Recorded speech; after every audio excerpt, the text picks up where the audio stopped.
যখন মানুষ ইহুদি খ্রিস্টানদের অনুসরণ করবে, অনুকরণ করবে, তখন আল্লাহ এদের করে দিবেন বানর।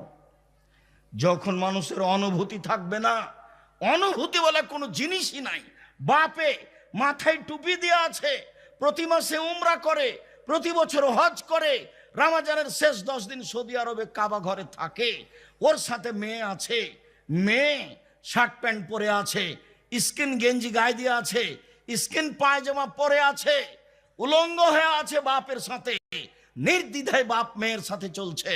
অবাক হতে হবে, টিভি চলছে, উলঙ্গ অবস্থায় মেয়ে নাচছে, বাপ বসে আছে, মা বসে আছে, বেটি বসে আছে, বেটা বসে আছে, জামাই বসে আছে, সবাই বসে আছে, উলঙ্গ মেয়ে নাচছে দেখছে। অবাক হতে হয়, এরাই হচ্ছে ভিত্তিহীন, ইতস্তবোধহীন, অনুভূতিহীন, কাজেই তারা এরা হয়ে যাবে সকালে সোর। সোর হচ্ছে সবচেয়ে অনুভূতিহীন প্রাণী। গরুর অনুভূতি আছে, এখানে গরু জবাই করেছেন, আর একটা গরু সেখানে টেনে নিয়ে যেতে পারবেন না। গরুর অনুভূতি আছে, এখানে ঘাস উঁচু হয়ে আছে মানে ওখানে গোবর ছিল, সেখানে গরু ওই ঘাস খাবে না। গরুর অনুভূতি আছে, মানুষের অনুভূতি নেই। মানুষ হয়ে গেছে গরু ছাগল, মানুষ হয়ে গেছে পশু প্রাণী, কুকুর শ্রীগাল তার চেয়েও খারাপ।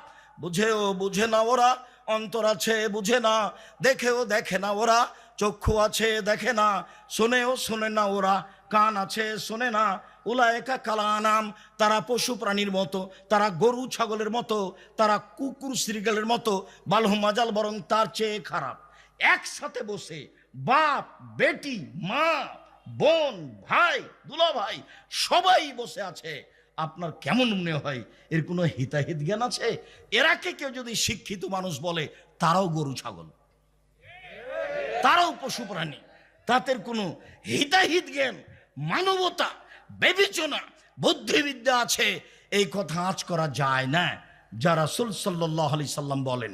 সম্মানিত দিনী ভাই বোন, মুআয ইবনে জাবাল রাদিয়াল্লাহু তাআলা আনহু বলেন, আল্লাহর নবী বলেছেন যে ইসলাম শুরু হয়েছে নবী দিও দয়া দিয়ে, রাজত্ব শুরু হয়েছে নবী দিও দয়া দিয়ে, তারপর রাজত্ব শুরু হয় খলিফা দিয়েও দয়া দিয়ে, তারপর রাজত্ব শুরু হয় জোর যার মুল্লুক তার, তারপর রাজত্ব শুরু হয় যে যেমন শক্তি প্রয়োগ করে নেতা হতে পারে সেই নেতা হবে। তখন তাদের চরিত্র হবে 4টে।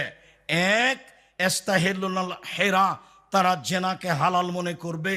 অল ফরুজা, জেনাকে তারা বৈধ মনে করবে। তারা রেশমি